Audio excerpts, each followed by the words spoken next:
Hi friends, అందరికి నమస్కారం అండి. అందరూ ఎలా ఉన్నారు? అందరూ బాగున్నారు అనుకుంటున్నాను. అందరూ బాగుండాలి.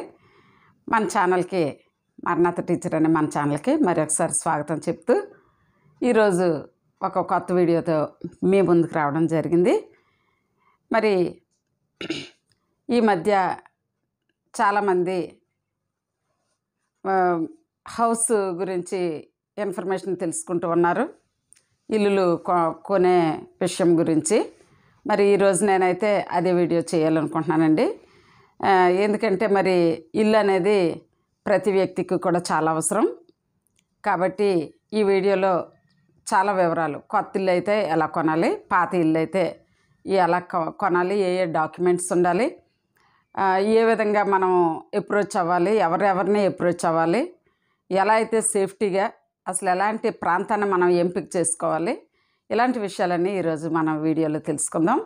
అయితే మన వీడియోలోకి వెళ్ళకముందు మరి మన వీడియోస్ ఇలా ఎంతో ప్రయోజనకరమైనటువంటి విషయాలతో, విద్యా విజ్ఞానంతో పాటు మరి ఇలాంటి ఎన్నో ప్రయోజనమైన విషయాలతో డైలీ అప్లోడ్ అవుతూ ఉన్నాయండి. మరి ఈ యొక్క ప్రయోజనాలు మీరు కూడా పొందుకోవాలనుకుంటే తప్పనిసరిగా మన ఛానల్ అయితే సబ్స్క్రైబ్ చేసుకోవాల్సిందిగా మనం చేస్తూ ఉన్నాను. అదేవిధంగా వీడియో చివరి వరకు చూడండి, ఎంతో విలువైన ఇన్ఫర్మేషన్ ఉంది. అలాగే ఒక లైక్ అయితే చేయండి. మరి ఇంక మనం వీడియోలోకి వెళ్ళిపోదాం లేట్ చేయకుండా. అయితే ఫస్ట్ అసలు ఇల్లు ఎందుకు కొనాలి? చాలామంది లెక్కలు ఏం చెప్తున్నారంటే, ఇల్లు కొనడం కంటే ఇల్లు అద్దెంట్లో ఉండడం చాలా లాభదాయకం అని చెప్తూ ఉన్నారు. ఎందుకంటే మనము ఎంత డబ్బు అయితే పెట్టి కొంటామో ఇన్ని లక్షలు వడ్డీ వేసుకుంటే దానికి వచ్చే అద్దె ఏమాత్రం కాదు. అది మాత్రం కరెక్టే. అయితే మరి సొంత ఇల్లు ఎందుకు కొనుక్కుంటున్నారు? ఈ విధంగా మనం లెక్కేస్తే, ఇప్పుడు ఫర్ సపోజ్ 50 లక్షలకు ఒక ఇల్లు కొన్నాం అనుకోండి. 50 లక్షలకు ఒక ఇల్లు కొంటే లక్షకి 100కి ₹2 వడ్డీ చొప్పున వేసినా లక్షకి 2000 వడ్డీ అంటే నెలకు మనకి ఎంతో చాలా 50 × 2000 ఎంత అయిందండి? చాలా వడ్డీ రావాలి, చాలా అద్దె రావాలి. కానీ మరి 50 లక్షలకి ₹1,00,000 మనకి సుమారు ఇదే అద్దె రావాలి. కానీ అలా వస్తుందా? రాదు. మరి అలాంటప్పుడు ఇల్లు లాస్ కదా అనుకుంటున్నాం చాలామంది. అయితే ఒకటండి, జీవితంలో ప్రతిదీ కూడా లాభ నష్టాలతో బేరీజ్ వేసుకోకూడదు. ఒక మానసిక ఆనందంకి వెలకట్టలేనిది ఏదైనా మనకు ఉందంటే అది మన మానసిక ఆనందం. కాబట్టి ఒక సొంత ఇల్లు అనే ఫీలింగు మనకు ఎంతో బాగుంటుంది. అంతేకాకుండా మరి ప్లేస్ వాల్యూ పెరుగుతుంది, మరి ఇంటి వాల్యూ పెరుగుతుంది. తర్వాత మనకి ఎంతో భరోసాగా ఉంటుంది. ఇది ఒక మంచి ఇన్వెస్ట్మెంటు. కాబట్టి ఈ వడ్డీ లెక్కలు, అసలు లెక్కలు ఇవి వేసుకొని మనము చూసుకొని ఇల్లు అయితే మనం కొనలేము. అలాగా చూసుకోవడం కూడా మంచిది కదని నా అభిప్రాయం. తర్వాత ఇంకా అలా అయితే జీవితం అంతా అద్దెళ్ళలోనే గడపాలండి. అద్దెళ్ళలో గడపడం చాలా చీప్గా వెళ్ళిపోద్ది, పర్వాలేదు. ఎందుకంటే సొంత ఇల్లు అంటే మళ్ళీ అది కూడా పన్నులు కట్టాలి, బోల్డ్ మెయింటెనెన్స్, ఇదంతా ఉంది. సాధక బాధకాలు లేవు అనం. కానీ మనకు ఒక ఇల్లు ఉంది, ఈ ప్రపంచం మీద, ఈ భూగోళం మీద మనకు ఒక ఇల్లు ఉందన్న భావం అది ఎంతో మంచి ఫీలింగ్ని ఇస్తుంది. అయితే మరి ఇల్లు అవసరమని ఇప్పుడు చెప్పుకున్నాం, ఫస్ట్ పాయింట్.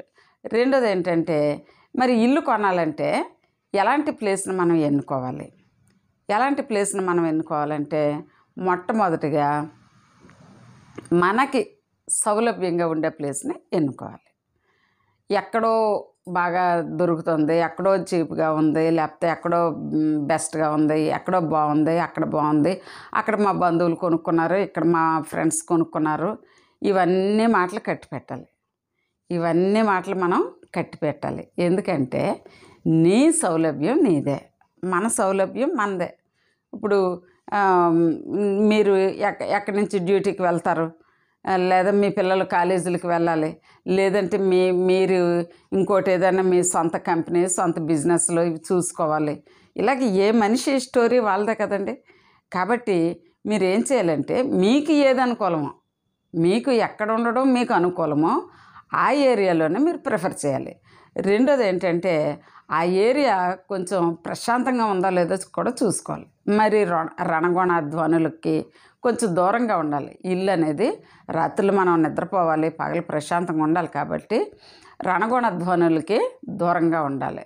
ఈ మైకులు, పాటలు, రోడ్డు గొడవలు, తర్వాత హార్న్లు, వాహనాలు తిరగటం, ఇలాంటి వాటికి కొంచెం దూరంగా ఉండటం చాలా మంచిది.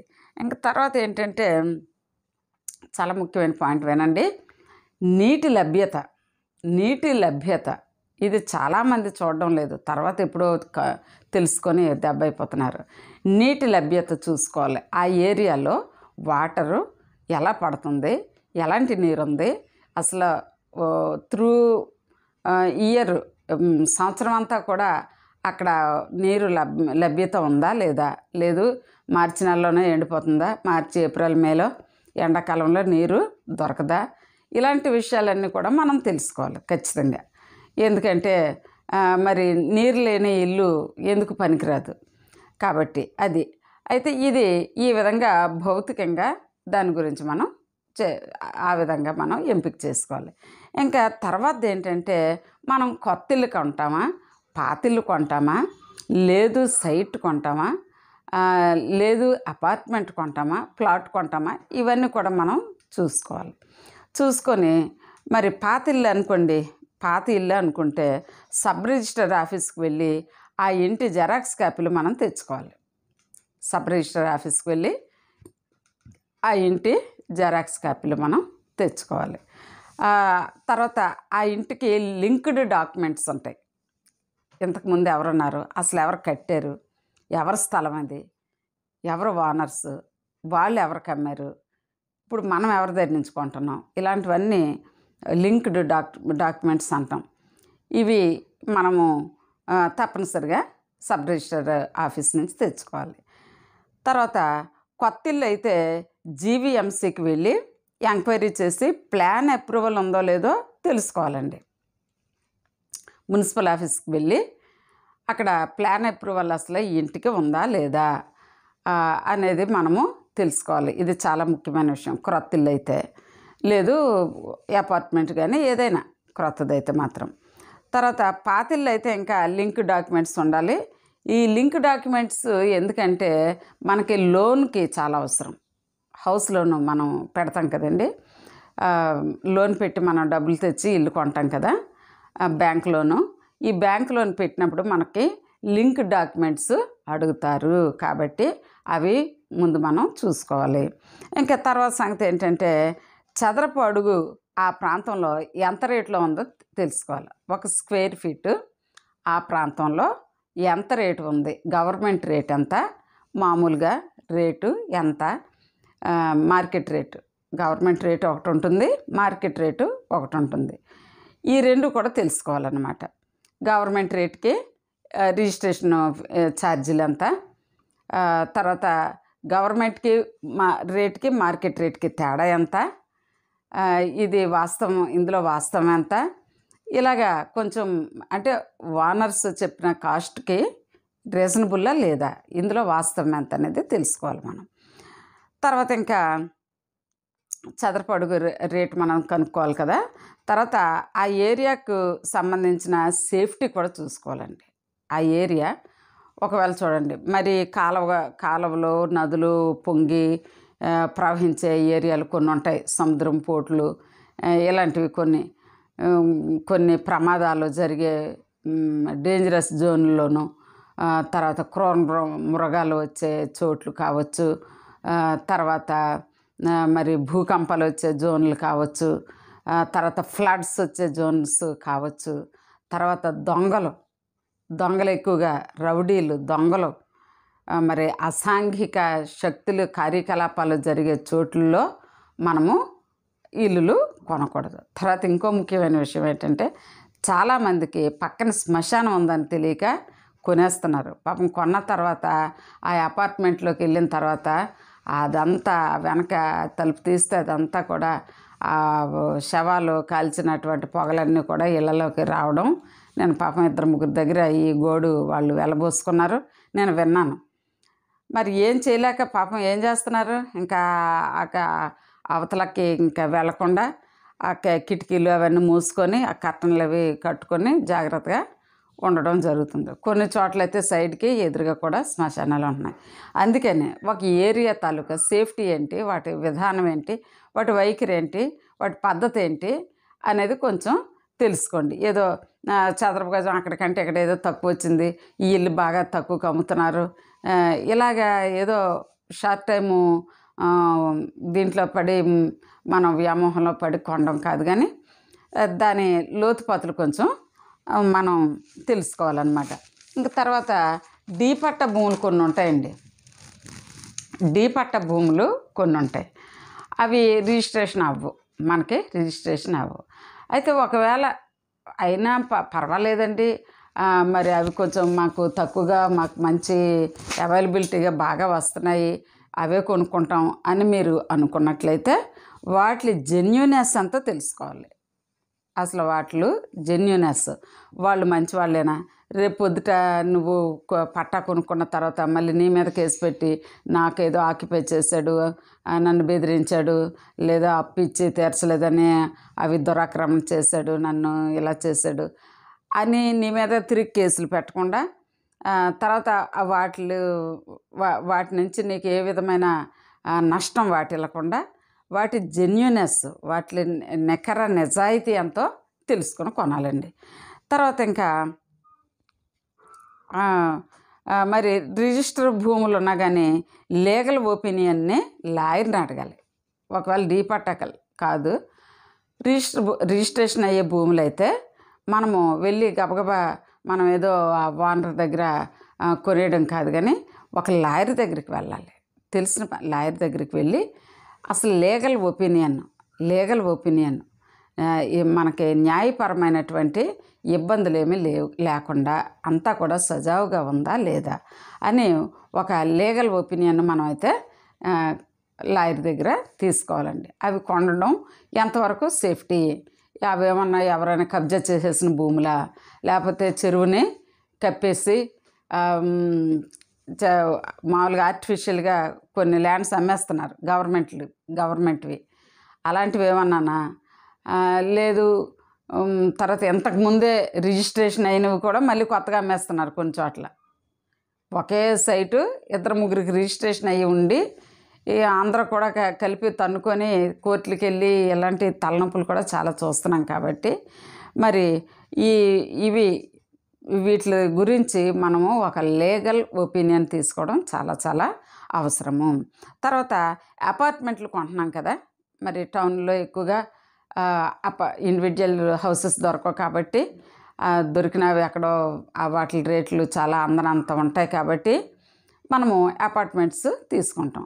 అయితే అపార్ట్మెంట్లు తీసుకున్నప్పుడు ఏం చేయాలంటే మెయిన్ ప్లాన్ అప్రూవల్ చూడాలండి. తర్వాత మరి మనకి ఏది ఇస్తాడనేది అది కూడా పక్కాగా చూసుకోవాలి. కొన్నిసార్లు కిందన అంటాడు, కొన్నిసార్లు మిడిల్ ఫ్లోర్ అంటాడు, అది తర్వాత టాప్ అంటాడు. అలా కాకుండా ఒక పర్టికులర్ లేకపోతే ఏదో ఒకటి ఇస్తానంటాడు, తర్వాత మనల్ని వాళ్ళు ఏదో పనికిరాంది ఇచ్చి మరి మనకి ఇబ్బందికరంగా ఉండేది ఇచ్చి మోసం చేయొచ్చు. కాబట్టి ముందే ఏది మనకి కావాలనేది ఆ నెంబరు, ప్లాట్ నెంబరు ఇవన్నీ కూడా చక్కగా అపార్ట్మెంట్ నెంబరు, మన హౌస్ నెంబర్ అన్నీ కూడా చూసుకొని అవి తీసుకోవాలి. రెండోది ఏంటంటే మెటీరియల్, ఎలాంటి మెటీరియల్ వాడారు, ఇల్లు తాలూకా ఒక గట్టిదనము ఎంత అనేది ఒక ఇంజనీర్, ఒక మంచి తాపీ మేస్త్రి వీళ్ళని తెచ్చి మనం ఒక్కసారి వాళ్ళ ఒపీనియన్ కూడా తీసుకోవాలండి. ఎందుకంటే మాకు తెలిసిన వాళ్ళు ఫ్రెండ్స్ మరి ఇలాగే కొని అవి మొత్తం చాలా తొందరలోనే రూయిన్ అయిపోయి అవన్నీ కూడా పూర్తిగా పాడైపోయి శిథిలమైపోయి అవి నివాసానికి యోగ్యం లేకుండా పనికి రాకుండా పోయిన అపార్ట్మెంట్లు కూడా మనం చూస్తూ ఉన్నాం నేటి కాలంలో. కాబట్టి ఎలాంటి మెటీరియల్, ఎందుకంటే కాంట్రాక్ట్కి అప్పచెప్తున్నాడు. మనకి ఓనర్ బిల్డర్ ఏం చేస్తున్నాడు, కాంట్రాక్టర్లకి అప్పచెప్తున్నాడు కదా. ఆ కాంట్రాక్టర్లు వాళ్ళకి మరి ఎక్కువ లాభం కావాలంటే చీప్ మెటీరియల్ వేసేయాలి, చీప్గా ఇల్లు అయిపోవాలి, మిగిలినంత లాభం కావాలి. కాబట్టి ఈ చీప్ మెటీరియల్ వేయడం వలన ఇల్లులు చాలా త్వరగా ఏమి కూడా నాణ్యత లేకుండా పోతూ ఉన్నాయి. ఇది మనం చాలా నష్టపోతాం అన్నమాట. మరి ఇంకా అందుకని మెటీరియల్ మనం చూసుకోవాలి, నిర్మాణం ఎలాగుందో చూసుకోవాలి, నిర్మాణం కూడా ఎలా కట్టారో చూసుకోవాలి, ఏ మెటీరియల్ వాడారో చూసుకోవాలి. తర్వాత మరి ఒకవేళ మనం పాత ఇల్లు కానీ ఇది ఏదన్నా కొన్నట్లయితే పన్నులు, ట్యాక్సెస్, హౌస్ ట్యాక్సెస్, తర్వాత వాటర్ ట్యాక్సెస్, కుళాయి పన్నులు అంటాం, కుళాయి పన్నులు, వాటర్ ట్యాక్సెస్, హౌస్ ట్యాక్సెస్ ఎవరి పేరు మీదనే వస్తున్నాయి. ఈ డీ పట్టాలు కానీ పాత ఇల్లులు కానీ ఇలాంటివి తీసుకున్నప్పుడు ఇలాంటివన్నీ కూడా మనం అడగాలి. అడిగితే అందులో అసలు ఓనర్ తాలూకా పేరు ఉంటుంది అన్నమాట. మరి అలాగే కరెంట్ బిల్లులు ఎవరి పేరు మీద వస్తున్నాయో తెలుసుకోవాలి. తర్వాత ఇంకా ముఖ్యమైన పాయింట్ అండి, మీడియేటర్స్, బ్రోకర్స్. మీడియేటర్స్ని నమ్ముకున్నామా మనం చాలా ఎక్సెస్ అమౌంట్ ఇవ్వాల్సి ఉంటుంది, చాలా ఎక్కువ డబ్బు చెల్లించవలసి ఉంటుంది. ఎందుకంటే వాళ్ళకే వాటా ఇవ్వాలి, మళ్ళీ ఇదంతా మనం మళ్ళీ మామూలుగా ఇల్లు కొనుక్కునే డబ్బు అంతా కూడా మనకు మామూలే. కాబట్టి వీలైనంత వరకు డైరెక్ట్గా మరి మీరే మాట్లాడడం చాలా మంచిది.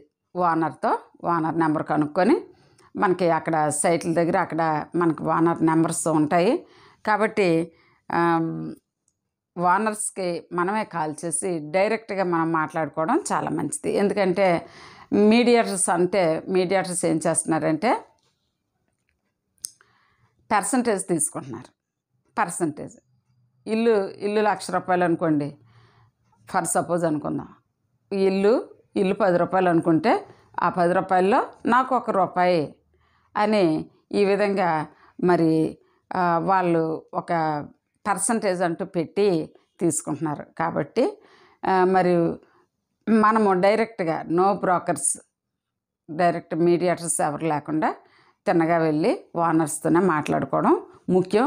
తర్వాత ఇంకా విషయం ఏంటంటే మరి అరమరికలు లేకుండా అన్నీ అడగాలి. అవతల వాళ్ళు ఏమనుకుంటారో అలా అడిగితే, అమ్మో ఏ మెటీరియల్ వేసారండి, ఏ సిమెంట్తో కట్టారండి అంటే ఏమన్నా అనుకుంటారేమో. ఎందుకంటే స్లాగ్ సిమెంట్ అని కొన్ని ఉన్నాయి, రీఇన్ఫోర్స్ సిమెంటు, ఇలాగ రకాలు ఉన్నాయి సిమెంట్లో. కొంచెం మంచి సిమెంట్ అయితే మనకి బిల్డింగ్ నాణ్యతగా ఉంటుంది. మరి ఎంత డబ్బు పోసి మనం కొన్నప్పుడు మనం నిర్మోహమాటంగా తెలుసుకోవాలి, విషయాలు తెలుసుకోవాలి, ఇన్ఫర్మేషన్ అడిగి తెలుసుకోవాలి, తప్పేం లేదు. కాబట్టి మరి అంతా కూడా బిల్డింగ్ గురించి మనం అన్ని విషయాలు కూడా కనుక్కోవాలి. తర్వాత ఇంకా తొందరపడి అడ్వాన్స్ ఇచ్చేయకూడదు. తొందరపడి అబ్బో ఇల్లు చాలా బాగుంది, ఇంకా మళ్ళీ ఒకవేళ రేపు నేను వచ్చేసరికి ఉంటుందో ఉండదో అని చెప్పి ఇంకా వచ్చే నెలకి ఉంటుందో లేదో, ఇంకో 10 రోజులకు ఉంటుందో లేదో అని చెప్పి ఏం చేస్తారంటే ఆదికి ముందే ఇన్ని లక్షలని అడ్వాన్స్ ఇచ్చేస్తూ ఉంటారు.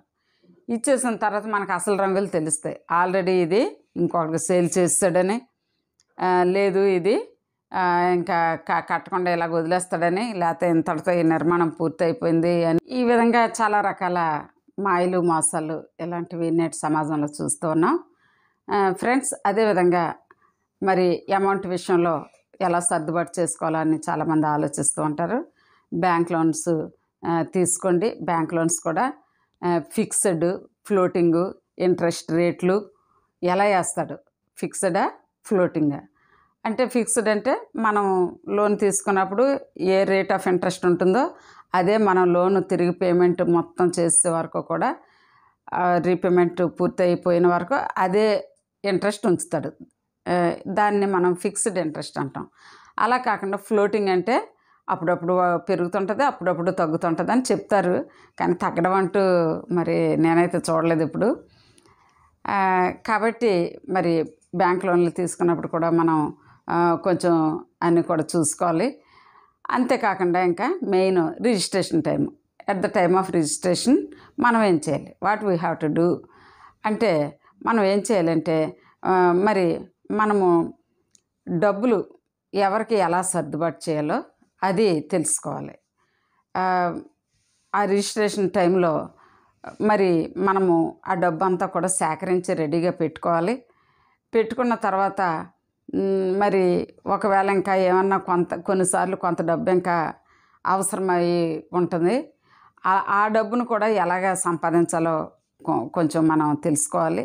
ఫర్ సపోజ్ హౌస్ లోన్ పెట్టాం, హౌస్ లోన్కి మనకి ఇంకా చాలలేదు, అప్పుడు ఏం చేస్తాం, పర్సనల్ లోన్ పెడతాం. పర్సనల్ లోన్ పెట్టినా చాలలేదు అనుకుందాం, ఇంకా 2 లక్షలు తక్కువ వచ్చాయి, అప్పుడేం చేస్తాం, గోల్డ్ తీసుకెళ్ళి లోన్ పెడతాం.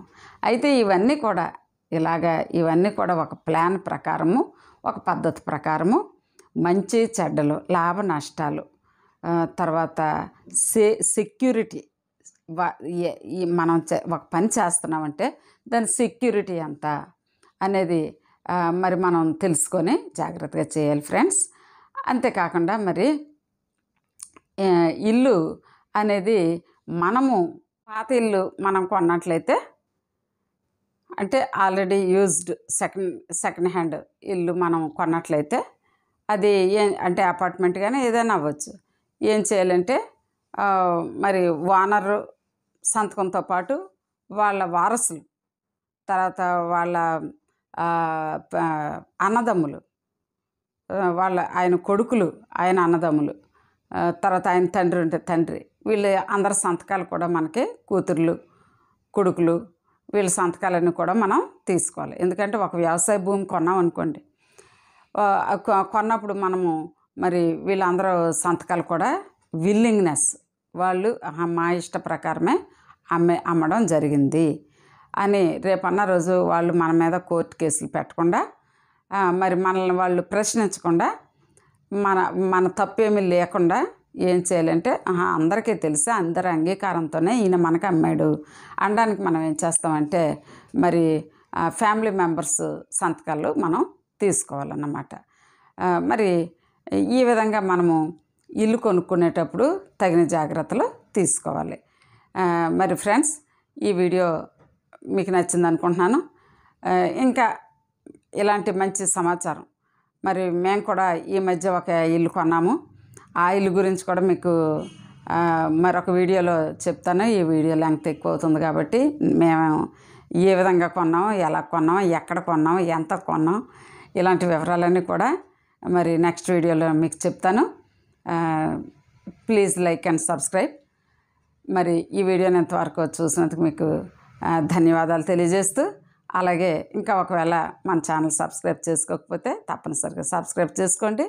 అంతేకాకుండా మరి ఈ వీడియోని లైక్ చేసి మరి మీరు రెగ్యులర్గా ఇలాగ మన వీడియోలు చూస్తూ ఉంటారని ఆశిస్తూ ఈ వీడియోని ఎంతటితో ముగిస్తున్నాను. Thank you very much.